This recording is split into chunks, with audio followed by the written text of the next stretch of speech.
अपने आप को कभी छोटा न समझें। बहुत समय पहले की बात है। किसी गांव में एक किसान रहता था। वह रोज सुबह में उठकर दूर झरनों से स्वच्छ पानी लेने जाया करता था। इस काम के लिए वह अपने साथ दो बड़े घड़े ले जाता था, जिन्हें वो डंडे में बांधकर अपने कंधे पर दोनों ओर लटका लेता था। उनमें से एक घड़ा कहीं से फूटा हुआ था और दूसरा एकदम सही था। इस वजह से रोज घर पहुंचते पहुंचते किसान के पास 1.5 घड़ा पानी ही बच पाता था। ऐसा 2 सालों से चल रहा था। सही घड़े को इस बात का घमंड था कि वो पूरा का पूरा पानी घर पहुंचाता है और उसके अंदर कोई कमी नहीं है। वहीं दूसरी तरफ फूटा घड़ा इस बात से शर्मिंदा रहता था कि वो आधा पानी ही घर तक पहुंचा पाता है। किसान की मेहनत बेकार चली जाती है। फूटा घड़ा ये सब सोचकर बहुत परेशान रहने लगा और एक दिन उससे रहा नहीं गया। उसने किसान से कहा, मैं खुद पर शर्मिंदा हूँ और आपसे क्षमा मांगना चाहता हूँ। क्यों? किसान ने पूछा। तुम किस बात से शर्मिंदा हो?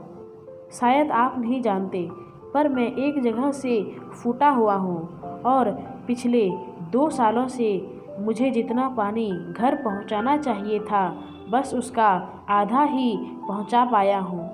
मेरे अंदर ये बहुत बड़ी कमी है और इस वजह से आपकी मेहनत बर्बाद होती रहती है। फूटे घड़े ने दुखी होते हुए कहा। किसान को घड़े की बात सुनकर थोड़ा दुख हुआ और वह बोला, कोई बात नहीं, मैं चाहता हूँ कि आज लौटते वक्त तुम रास्ते में पड़ने वाले सुंदर फूलों को देखो। घड़े ने वैसा ही किया।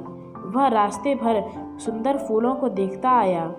ऐसा करने से उसकी उदासी कुछ दूर हुई, पर घर पहुंचते पहुंचते फिर उसके अंदर से आधा पानी गिर चुका था। वो मायूस हो गया और किसान से क्षमा मांगने लगा। किसान बोला, शायद तुमने ध्यान नहीं दिया।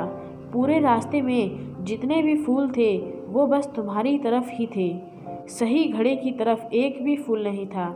ऐसा इसलिए क्योंकि मैं हमेशा से तुम्हारे अंदर की कमी को जानता था और मैंने उसका लाभ उठाया। मैंने तुम्हारे तरफ वाले रास्ते पर रंग बिरंगे फूलों के बीज बो दिए। तुम रोज थोड़ा थोड़ा करके उन्हें सींचते रहे और पूरे रास्ते को इतना खूबसूरत बना दिया। आज तुम्हारी वजह से ही मैं उन फूलों को भगवान को अर्पित कर पाता हूँ और अपना घर सुंदर बना पाता हूँ। तुम ही सोचो, अगर तुम जैसे हो वैसे नहीं होते तो भला क्या मैं ये सब कुछ कर पाता।